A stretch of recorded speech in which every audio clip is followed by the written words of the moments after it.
Hello there. Greetings again. Thank you for joining me. I'm Eric Smith. I'm your host and founder of the station called I Want to Breathe. It's been a while. I'm glad to be back with you.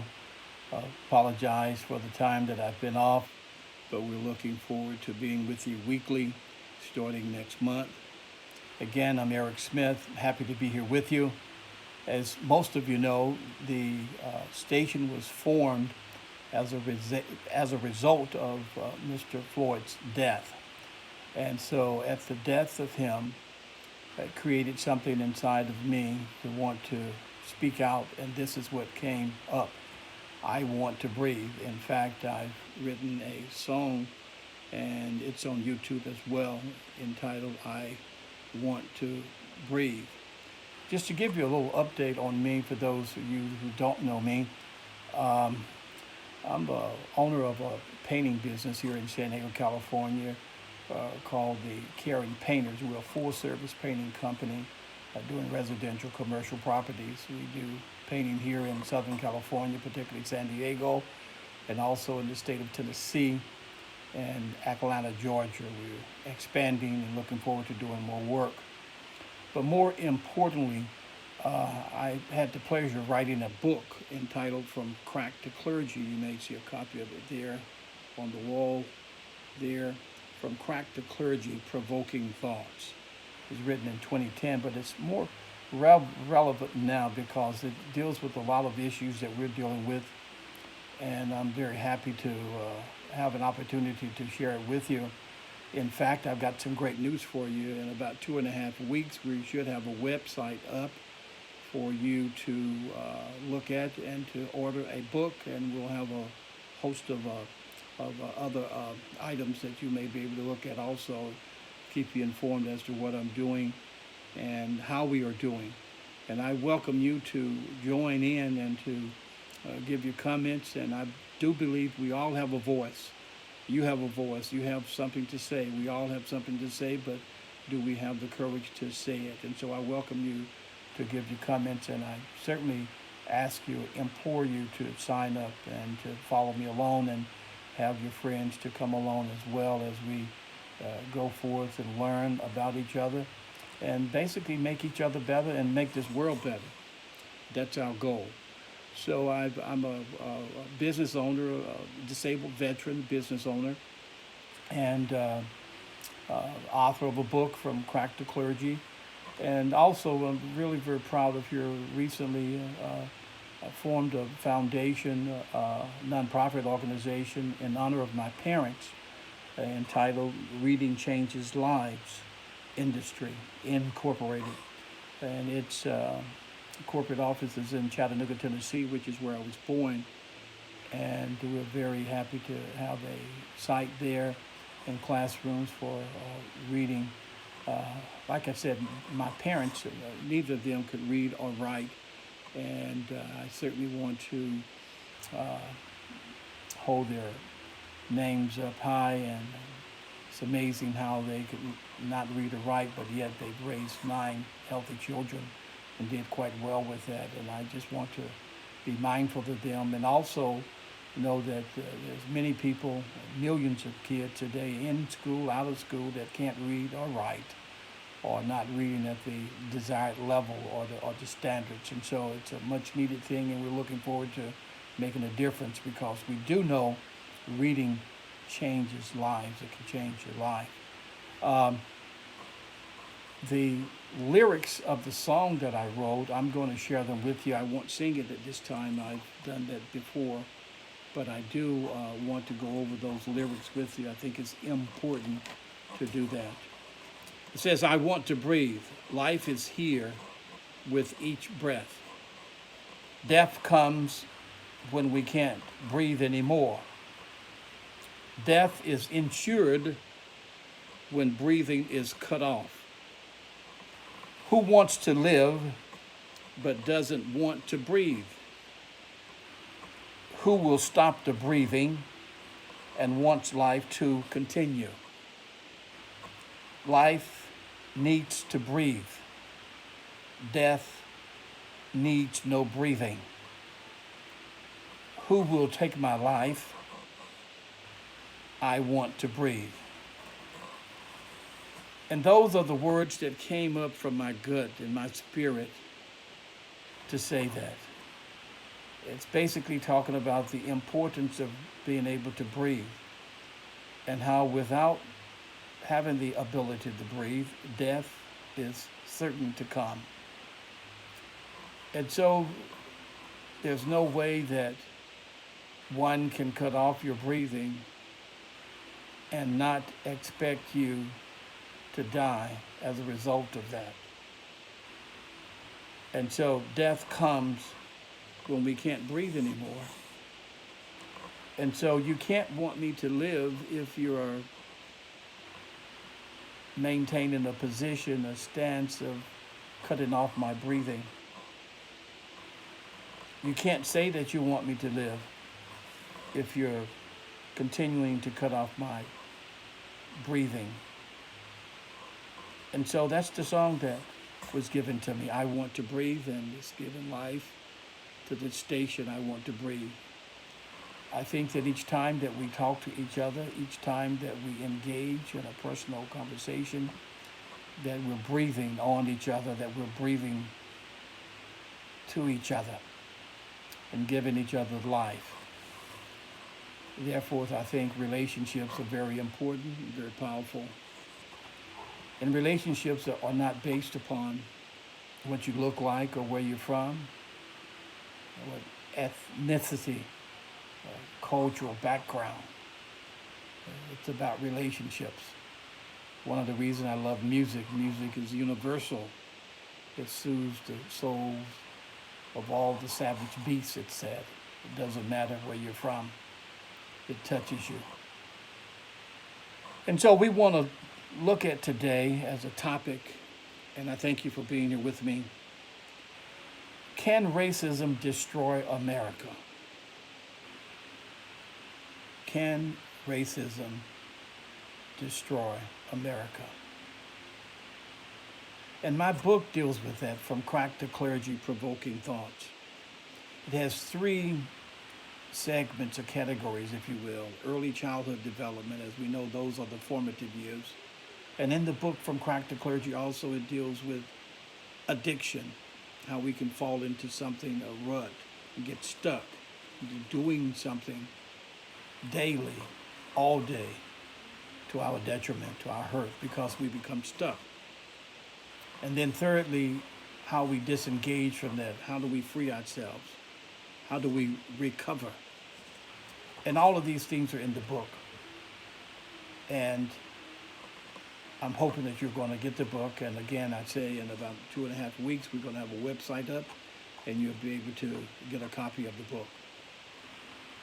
So the question today that we're going to examine and explore is, can racism destroy America? And as we do this, it's important, I think, for us to go back, to look back. And I know it's painful, and I know a lot of people don't like to look back. A lot of people say, well, we want to go forward, so let's just go forward. And I agree with that. I agree with that wholeheartedly. But I also equally agree with the fact that it's important, if we're going to go forward, it's imperative that we look back to see from where we've come. It's important for us to get the direction from the past. We can see where we're going. There's no way for us to know or to monitor that accurately if we have not looked at the road which we've traveled. And so it's important that we do that. And we are going to do that. And very briefly, we're just going to look back. I think that's a great place to start. And so as we look back, we find that this country, America,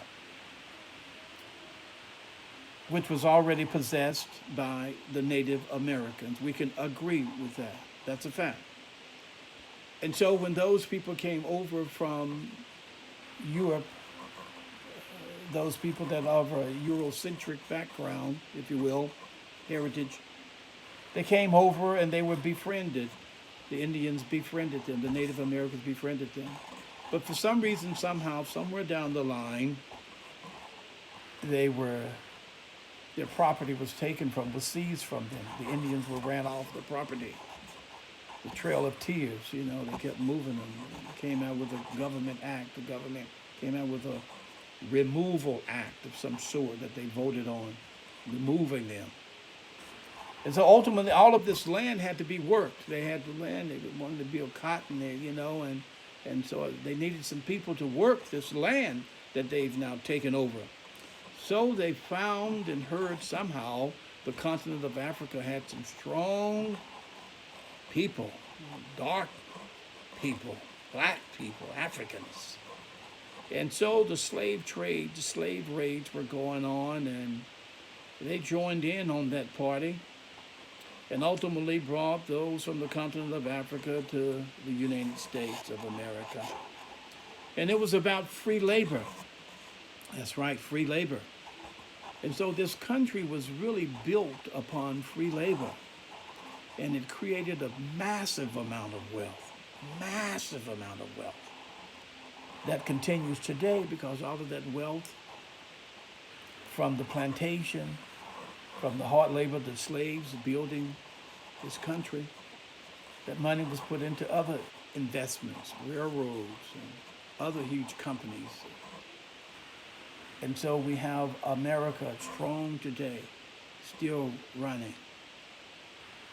But the beginning and what created the wealth and gave America its strength, its power, was off the backs of those who labored hard from sun up to sundown without pay. So free labor was the thing. And so there's power in racism.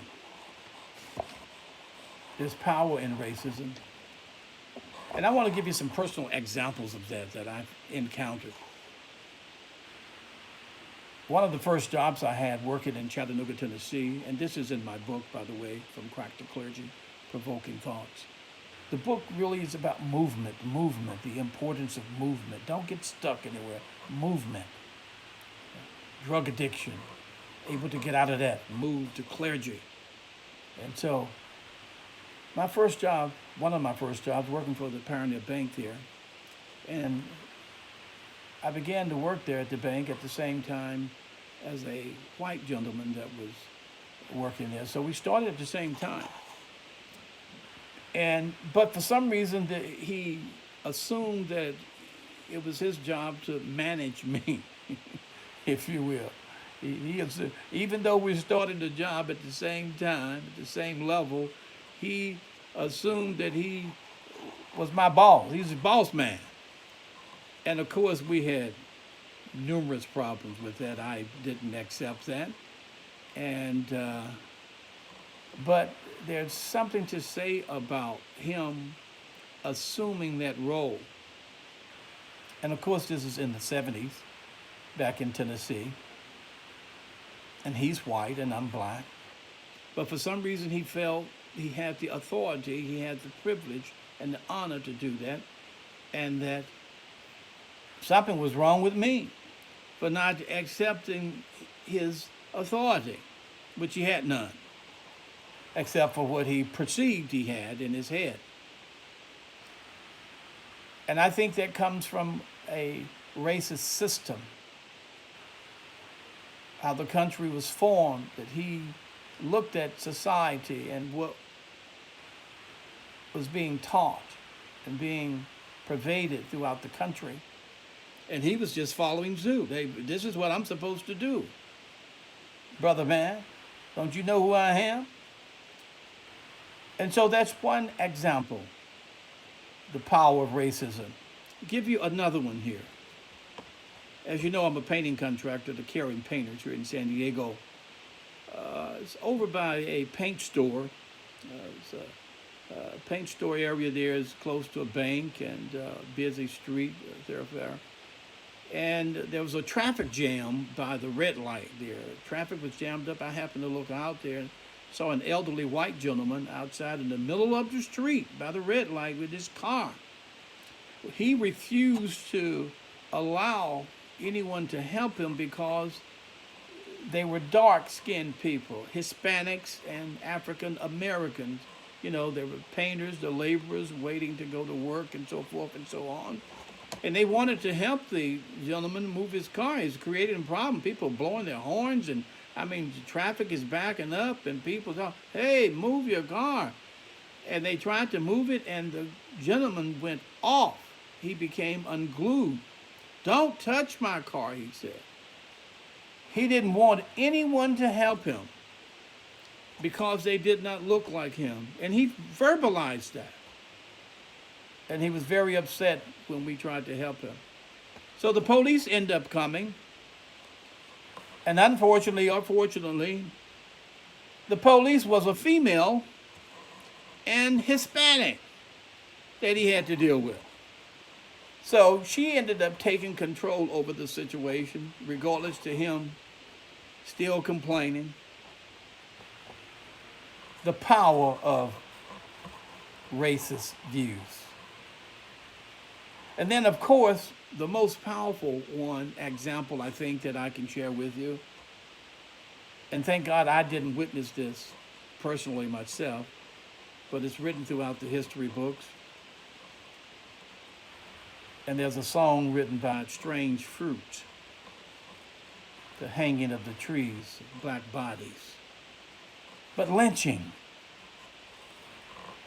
Do you know that there were parties? People would get dressed up in their Sunday best, take a lunch, popcorn, chips, take the kids, the whole family, to watch a lynching of a black man. The power of racism. The power of racism. And so racism is very powerful. And racism is so powerful that it creates perceptions. And unfortunately, those perceptions oftentimes are not based upon facts, but they're real because we hold those thoughts and views in our heads. And perceptions are based upon our personal experiences. And that's what people believe. Unfortunately, we've all been touched by racism. If we're in the cake, or in the mix, if you will, of a toxic environment, of a corruption, it touches us somehow, even though we may not want to be touched by it. And oftentimes we don't even realize it. It's sort of like you're cleaning your house. You don't see how the dust is coming in. You don't see it taking place at the moment that it's taking place. But after a while, it accumulates and you say, wow, it's dirty, it's dusty. But you didn't see it coming in with the natural eye. And racism is like that. It's baffling. It's very powerful. It can be subtle. But then it mounts up like a cancer and begins to eat away. And we've all been touched by it, and we've got to be very honest about this. And so there was some research done years ago. I'd like to share just two of them with you. The first one came about as a result of the civil rights movement during the 60s, as you know, a lot of violence, a lot of riots going on, you know, Dr. King's assassination and voting rights bill and Board of Education and just a lot of movement during the civil rights movement. And so a group of teachers or educators got together and social scientists. This is when they're at their best. They study human behavior, the causes, the triggers, what motivates people cognitively to do what they do or say. And so there was an experiment done at an elementary school. It was a white school. It's called Brown Eyes versus the Blue Eyes. And these students now, mind you, were friends. They grew up together in the same classroom. But something happened after this experiment. They separated the kids based on the color of their eyes. The brown-eyed kids were separated, and they were told that they were lazy, slow to learn, and they did things wrong all the time. They could never get everything right. They had to do things over and over again. Essentially, they were told they were bad kids, okay? And the blue-eyed kids were better. And the blue-eyed kids were told in a separate group that they were smart. They were very intelligent, that they do almost everything right. They're beautiful. And so at the end of this experiment, they were brought back into the classroom. And what was noticed immediately, the change of behavior, their perception, their thought pattern. They became easily agitated at one another. It was almost like they hated each other. They didn't like each other. They argued, ready to fight. They were intolerant of each other, based upon the lie that they were told. So they accepted the lie as being the truth, and it created massive problems for those kids at that experiment. And what do I say to that?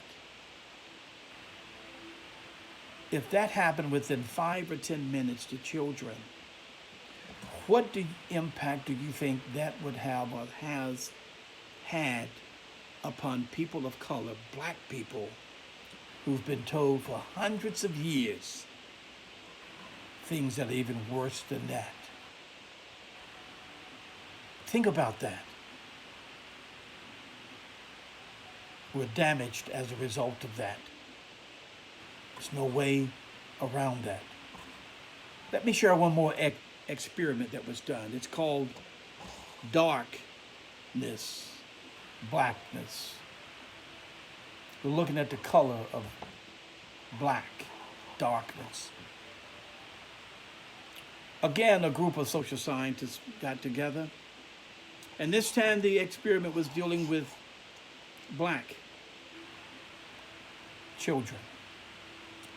They were given an opportunity to look at two dolls, one black and one white. And they asked each of them to select the doll that they would want, the doll that they liked. And each time the black kid selected without hesitation the white doll. The impact of racism. Can racism destroy America? Is racism powerful? So powerful, I even recall an incident, a moment myself, when I had to check myself. I was going to a department store. I recall there being several lines in the cashiers.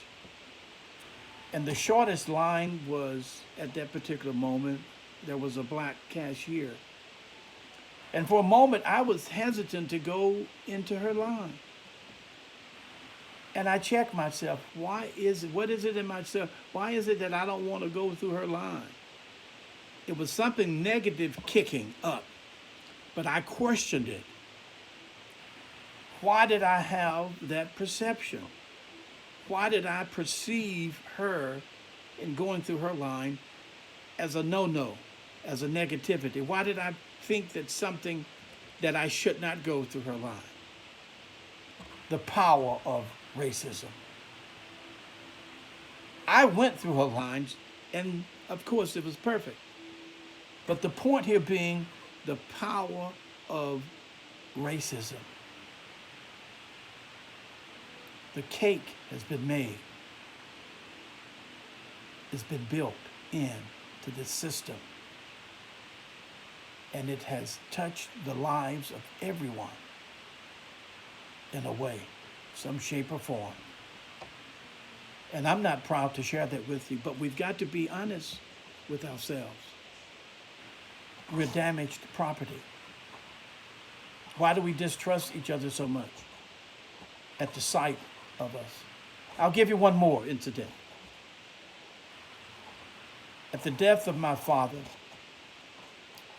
my mother is going to do some renovation to the house. I flew in from San Diego, Chattanooga. My uncle was there.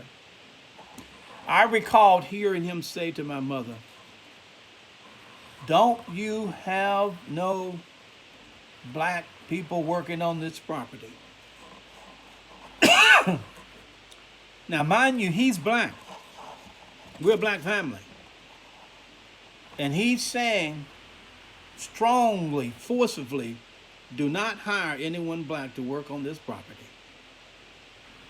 My Lord, have we been damaged by racism? Can racism destroy America? Can racism destroy a people? That is the question today.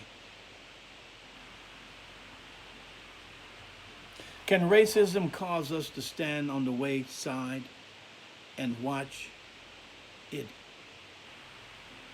tear down America? Is racism so powerful that we know it's a lie, but we'd accept the lie as the truth, just to go along with the status quo? Is racism that powerful that we will allow it to destroy America out of fear? Is racism that strong to hold us captive and to commit suicide? I recall Dr. King saying that truth crushed to the ground shall rise again. No one wants to die, not even truth. Truth will rise again. You don't want to die. No one wants to die. And such is the case with racism. Racism doesn't want to die. There are too many people benefiting from it, too many beneficiaries of it, especially when you have so many people working for nothing and so many people gaining from that. And so as I prepare to close this segment here, we want to close by saying that we're all in this together. Whether we want to admit it or not, we're all in this together, and we've all been impacted by it and are being affected by it even now. Because it's a part of our lives, it's a part of America. It's a part of the system that we've had to deal with for hundreds of years. But there's hope, because we know that where there's hate, love can conquer hate. And I'm a carrier of love. That some may take this message, and I don't know how, as a hate message, but it is not. We're dealing with the truth here. The Bible says that truth shall set you free, and I believe that. We can no longer live a lie. We can no longer turn our heads out of fear. We see something's wrong, we got to say something. As Congressman Lewis has said, there comes a time we need to stand up and fight for what's right. And I do believe that with the movement today, that we're going in the right direction. And one last thing that I'd like to share with you. My mother was in her early stages of Alzheimer's, and I didn't want to believe it. So on one of my visits home at the house, and Mother was a good cook, I said, "Mother, make me one of those good peach cobbler pies, okay?" She said, "Okay, baby, I will." And I wasn't watching her. And she got to fumbling around there in the kitchen, and man, it got to smelling good, and it came out, and it didn't look too good, though. It looked a little rough. I could tell that something was not quite right. with that peach cobbler. And I tried to taste it. I tasted it, and it was real crunchy. Yeah, so something was wrong. I didn't know what to say to Mother. I said, oh, bless her heart. But I still didn't want to believe it, and she had used some cornbread meal, bless her heart. But some people don't believe fat back is greasy. I didn't want to believe that she could not cook anymore. I'd been told that by my sisters, but I went ahead. And so what we had to do, here's the point. It was baked wrong, the wrong ingredients. We couldn't doctor it up.